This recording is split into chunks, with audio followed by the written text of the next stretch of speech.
Olá, meus amigos, tudo bem? Espero que sim. Início de uma semana e nós desejamos a todos vocês que em algum momento me ouvirão.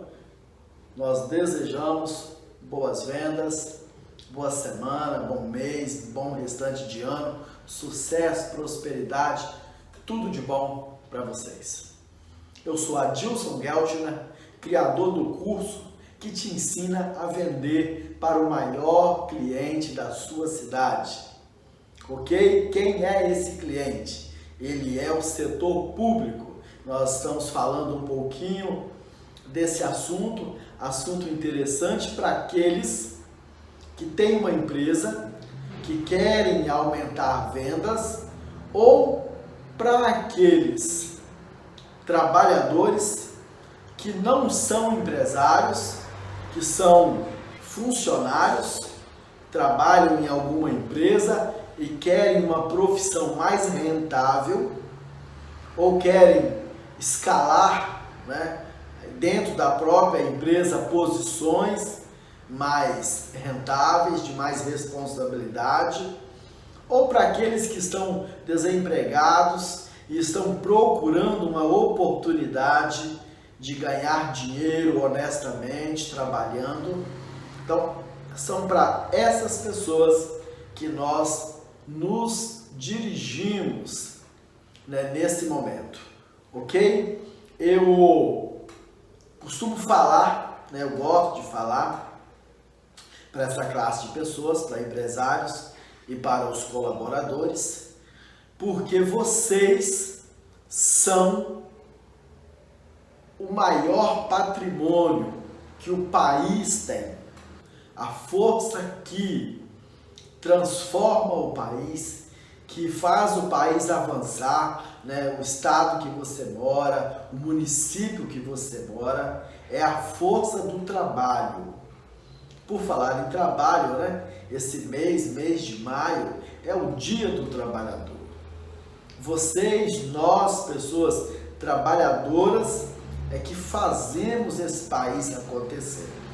Então, para vocês, que eu tiro esse tempo para compartilhar informações essas que poderão, que farão, se colocado em prática, farão a diferença na vida de vocês. Consequentemente, produzirá efeitos, resultados muito positivos na vida da sua cidade, do seu estado, do seu país, ok? Para aqueles que estão acostumados a me assistir, a interagir com o nosso material nas redes sociais, muito bom estar com vocês novamente. Para aqueles que nos ouvirão pela primeira vez, é um prazer, é uma satisfação. Eu espero que essa parceria seja para longas datas e que eu possa te ajudar de alguma forma a ter melhores resultados, ok? Então vamos lá. Hoje eu quero falar de um assunto que ele tem sido um limitador ou um impedidor de empresas fazerem negócios com o setor público. É uma crença que ela impede pessoas honestas de fazerem negócios com o setor público porque acreditam que os processos não são transparentes. Acreditam que os processos licitatórios, ou seja, as compras governamentais, elas têm algum tipo de influência de alguma ilegalidade, de alguns privilégios, de alguns desvios de conduta. Muitas empresas acreditam nisso. E nós vamos te dar hoje uma receita. Eu quero dizer para você o seguinte: primeira coisa, essa crença, ela é uma crença que ela não é a regra.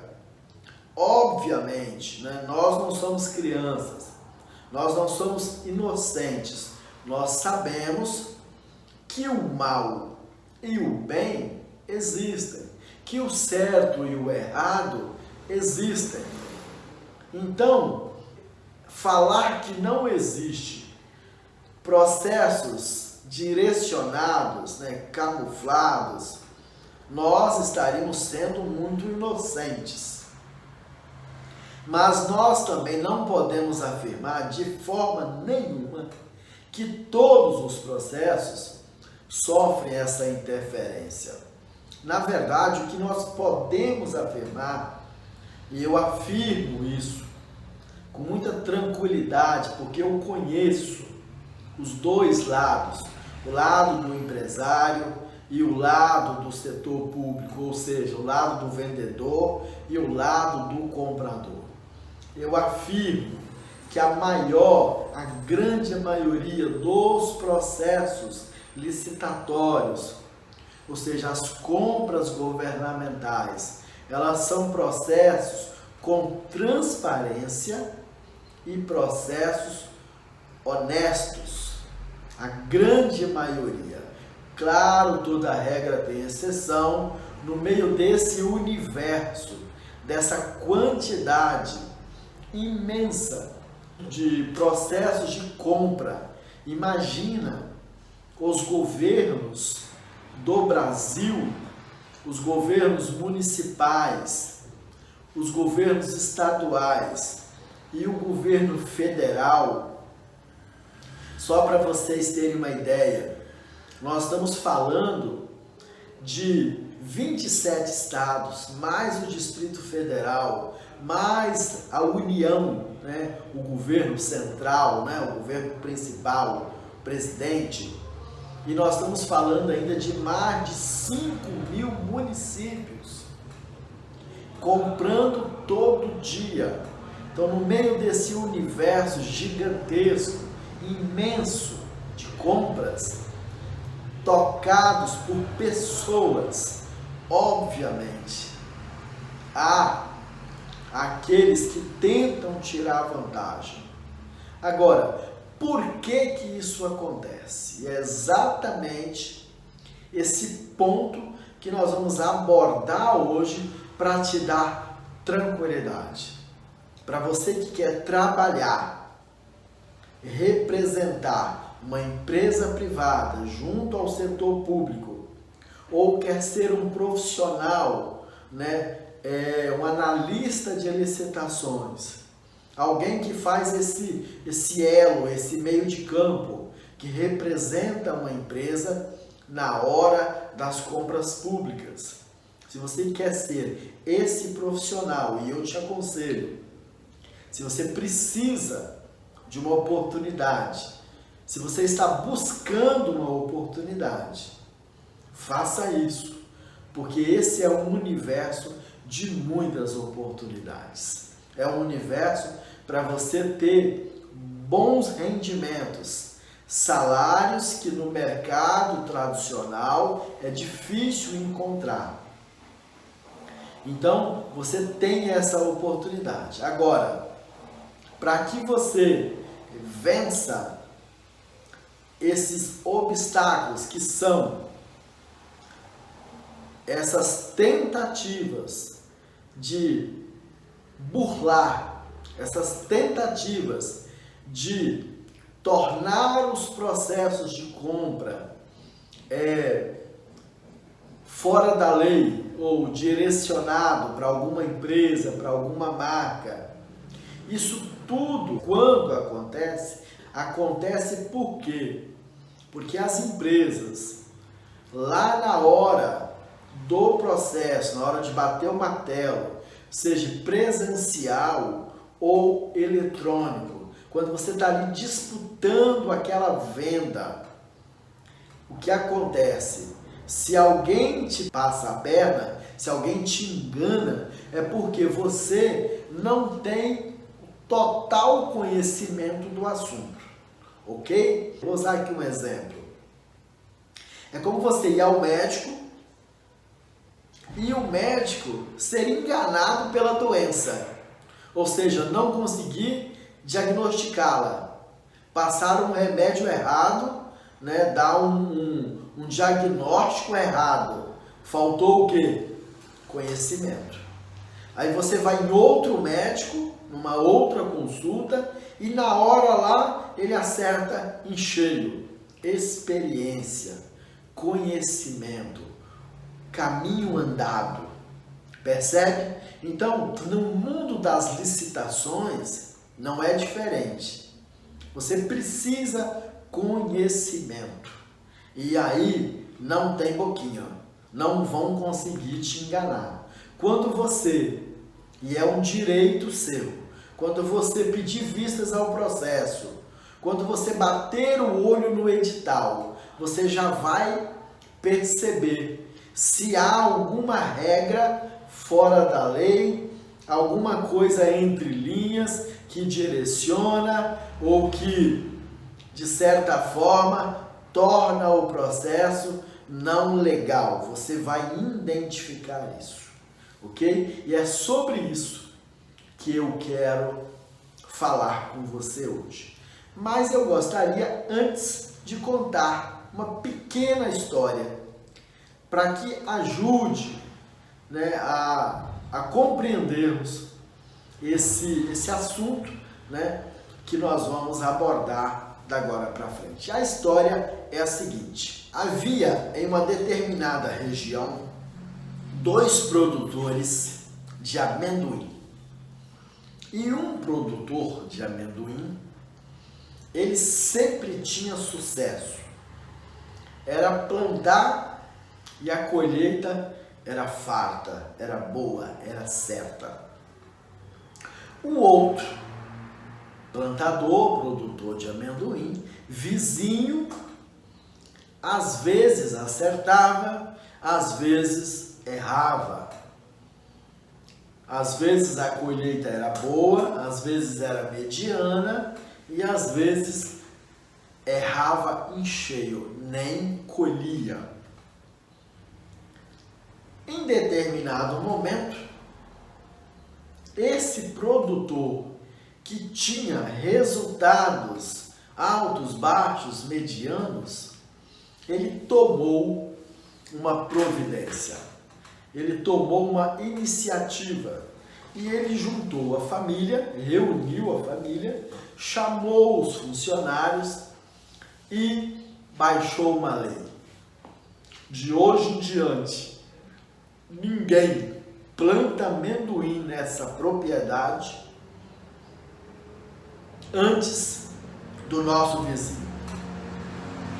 Nós só vamos plantar amendoim quando o nosso vizinho também for plantar.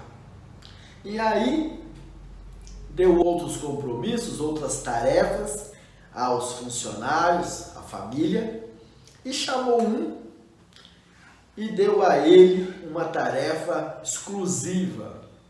Ele disse: você vai vigiar o vizinho. No dia que o vizinho for plantar amendoim, eu quero saber, e é exatamente nesse dia que nós vamos plantar também. Assim foi feito.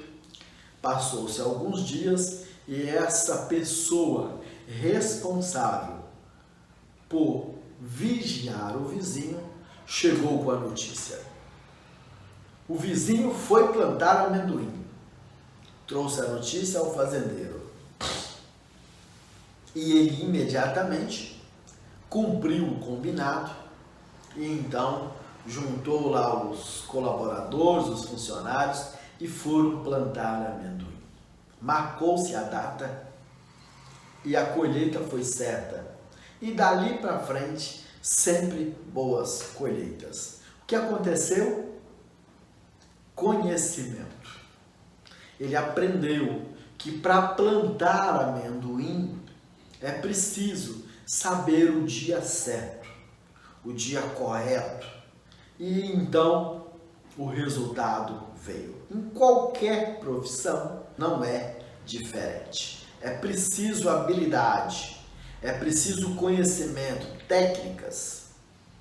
No mundo que nós estamos propondo, que é o mundo das licitações, o mundo em que as empresas vendem para o setor público e em muitas dessas ocasiões, essas empresas são representadas por profissionais que fazem essa tarefa, esse trabalho, e então esses profissionais, para terem sucesso pessoal e levarem lucro, sucesso para as empresas que eles representam, eles precisam de conhecimento, ok?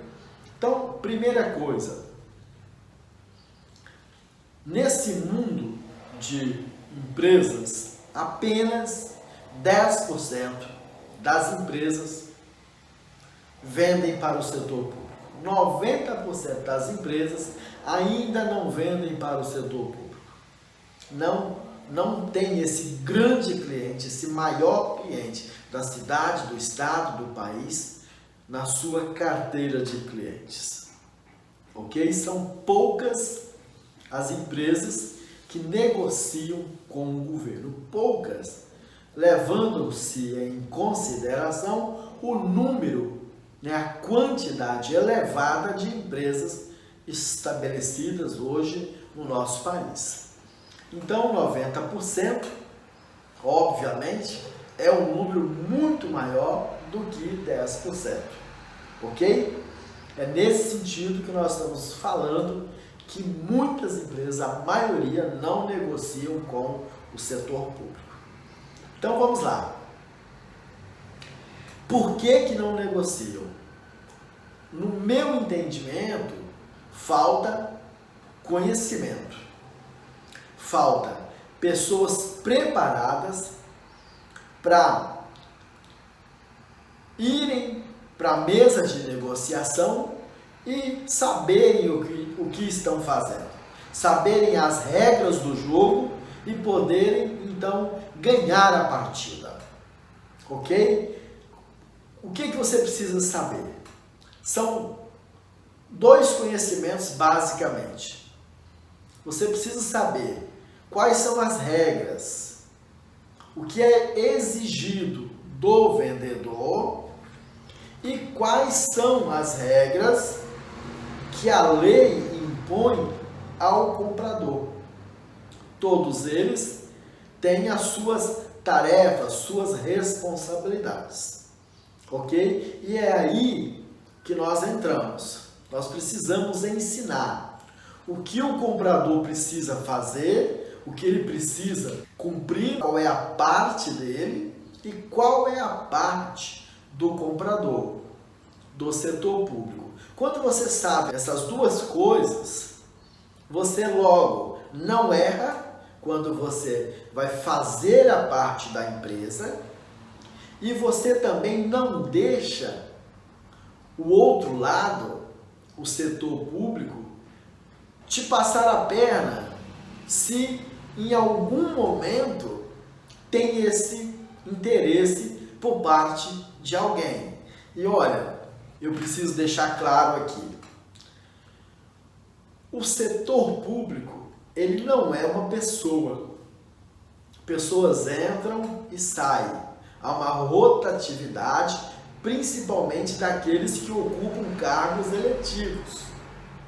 Então, você não pode taxar um município, um estado ou a União de desonesto, vamos colocar assim, né? Por quê? Porque quando há alguma coisa errada, foi uma pessoa que fez. Então, o setor público, na totalidade da palavra, né? Ele é um agente que compra muito, que paga bem e é o maior cliente. Então, a primeira coisa é essa. Para evitar de ser passado para trás, você precisa conhecer o processo. É sobre isso que eu vou agora te dar algumas dicas. É o seguinte, como que nasce uma compra dentro de um setor público? Eu falo setor público, mas a coisa é muito maior do que prefeito, governador e presidente. Aí no município, obviamente, tem o prefeito, a prefeitura, mas ela tem diversos setores ligados a ela, que nós chamamos de administração direta, como por exemplo as secretarias. E ainda no município nós temos o poder legislativo, né, a Câmara Municipal, mas nós temos também nos municípios os bancos, nós temos o poder judiciário, há municípios que têm empresas que são estatais, que também compram através do setor público. Nós temos órgãos de fiscalização, como os TCM, os TCS, o TCU, que também compram através de processo licitatório. Nós temos a Assembleia Legislativa e todas as secretarias de governo e a União. Nós temos ainda o Legislativo lá, a Câmara dos Deputados, o Senado, os ministérios e etc, etc, etc. Ok? A coisa é muito gigantesca. Então vamos lá. Como que nasce uma compra? Ela nasce sempre de uma necessidade. Identifica-se a necessidade e então começa o processo de planejamento para comprar aquele objeto, serviço ou uma obra. O processo de compra, vamos colocar assim, é feito todo um planejamento.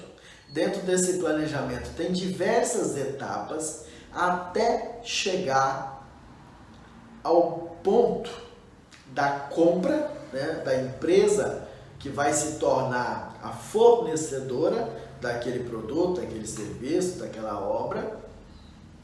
E depois dessa fase, a homologação, a assinatura do contrato e, por fim, né, a entrega da mercadoria ou a execução da obra, a execução do serviço, nesse sentido, e obviamente os pagamentos e para obras e outras coisas mais, as inaugurações, ok? Então é desse jeito. Mas dentro dessa etapa de planejamento tem uma fase, e eu vou falar dessa fase agora, e esse conhecimento vai te ajudar. É o seguinte, dentro da etapa de planejamento são diversas as etapas, e uma delas é a pesquisa de preço.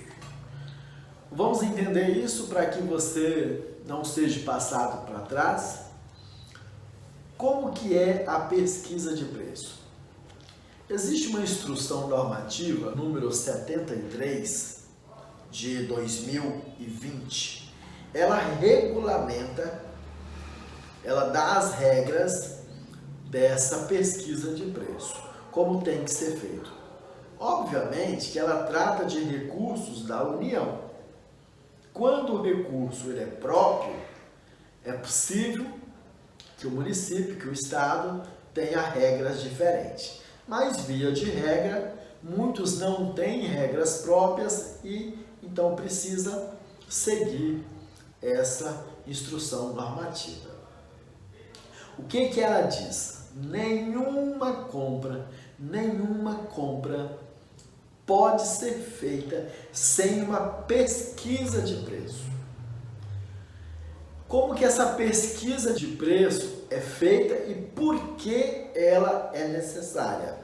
Vamos imaginar a dona de casa ou o chefe, né, de família, o pai, ou o gerente ou o dono de uma empresa, quando vai comprar um carro. Ele tem uma necessidade, ele vai comprar um carro. Ele vai comprando o primeiro carro que aparece na frente dele. A primeira concessionária, ele entra dentro sem pesquisar a marca, modelo, cor, potência de motor, preço, desempenho, economia e uma porção de coisas? Não, obviamente que não. Por que que ele faz toda essa pesquisa? Porque ele precisa ter conhecimento.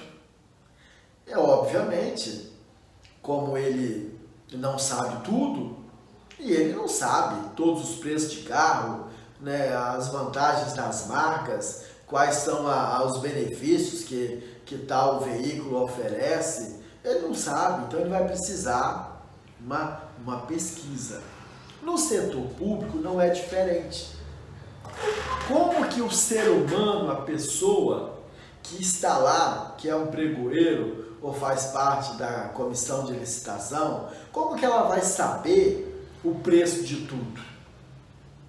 Como que ela vai saber se na hora de fazer a compra, na hora ali dos lances, vamos dizer assim, se tal proposta é a mais vantajosa? Ou se ela está dentro da realidade? Ela vai saber se ela tiver feito uma pesquisa de preço.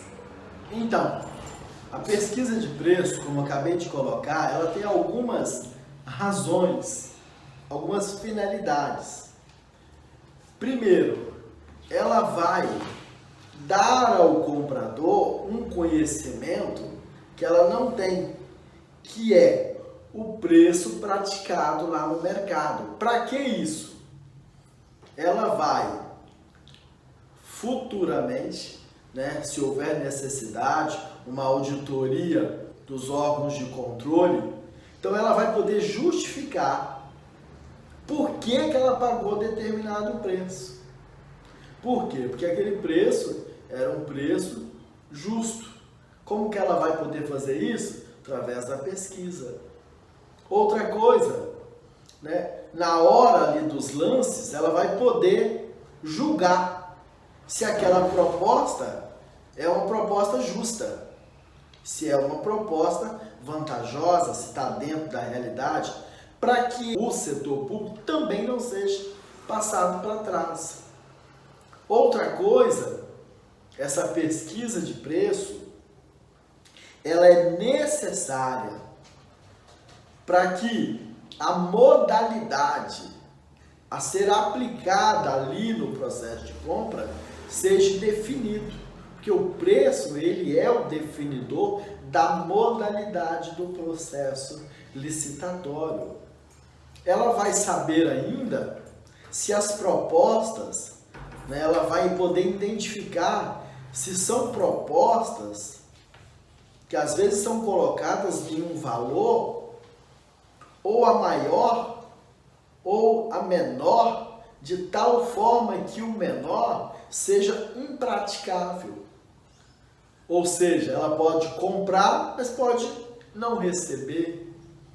Então são diversas as razões de uma pesquisa de preço. Então, olha só, nunca, jamais, um setor que compra através do processo licitatório, o setor público vai poder comprar sem uma pesquisa de preço. Ok? Quantas são as pesquisas? No mínimo, nunca menos do que isso. Ela precisa pelo menos de 3 orçamentos. E então, ela através desses 3 orçamentos, ela vai saber qual é o preço que ela vai poder praticar. E então, na hora das propostas, ela vai identificar se a proposta é uma proposta vantajosa ou não, é uma proposta real ou não. Ok? Detalhe aqui que a gente precisa orientar as empresas. Deixa eu dar aqui um exemplo. Talvez já aconteceu com você de entrar no supermercado e identificar um produto com uma etiqueta antiga, com um preço velho, e você então querer se aproveitar daquele erro, põe aquele produto, vai até o caixa. Ora, Se acontecer uma situação dessa lá na prefeitura, no estado ou na União, é muito difícil acontecer, mas pode acontecer de uma pesquisa mal feita e então você sabe que determinado produto tem que ser vendido por X. Quando chega lá, você identifica que aquele órgão está disposto a pagar 2x. E você então se aproveita da situação, pratica um preço que não é real. Não faça isso. Você pode no futuro ter que devolver e ainda sofrer penalidades. Então por que eu estou te falando dessas coisas? São muitas as regras, mas essa regra que nós estamos falando hoje, que é a pesquisa de preço, ela serve para dar transparência e legalidade ao processo. Então, quando você for participar de uma licitação e você sabe dessa regra, você tem direito de pedir vistas aos autos do processo e você então vai identificar rapidamente se essa pesquisa foi feita, se foi feita corretamente, e então você vai identificar ali se o processo está correto ou não. Nós temos outras informações que são detalhes, pegadinhas aí, que muitos profissionais de licitação, muitas empresas não têm no seu quadro de colaboradores, pessoas que têm esse conhecimento, são desclassificadas ou deixam de ganhar o processo licitatório porque não identificou alguns erros. Se você tem conhecimento, você já identifica, se for preciso, entra com recurso, faz ali uma impugnação ou pede para consertar e acaba ganhando aquela licitação. Então nós vamos fechar aqui e eu vou te dizer o seguinte: o segredo do sucesso sempre foi conhecimento, sempre foi habilidade, capacidade de identificar o certo e o errado. Aquelas pessoas que têm essa expertise em qualquer profissão são mais preparadas, têm mais habilidade, mais conhecimento. O sucesso é para eles. Então, para essa profissão não é diferente. Se você quer ser um analista de licitação, uma pessoa que quer trabalhar nesse ramo, você precisa de conhecimento. E certamente ele fará toda a diferença na sua carreira. E eu tenho certeza, é uma carreira que vai te proporcionar rendimentos capazes, em condição de te dar qualidade de vida. Se você gostou desse assunto, nos siga nas redes sociais, deixe seu comentário, suas dúvidas, perguntas, e nós vamos fazer todo o esforço para te dar mais e mais informação, para que você seja alguém de sucesso nesse mundo que é o mundo das compras públicas. Grande abraço!